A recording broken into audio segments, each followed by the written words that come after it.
এটা আমার নিজে হাতে তৈরি, আমার নিজ হাতে বাড়ি তৈরি।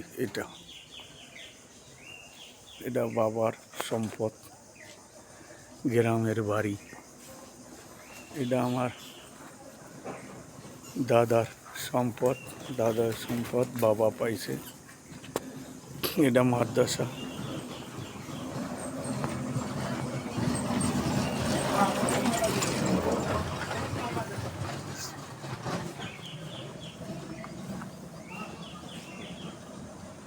নারকেল গাছ,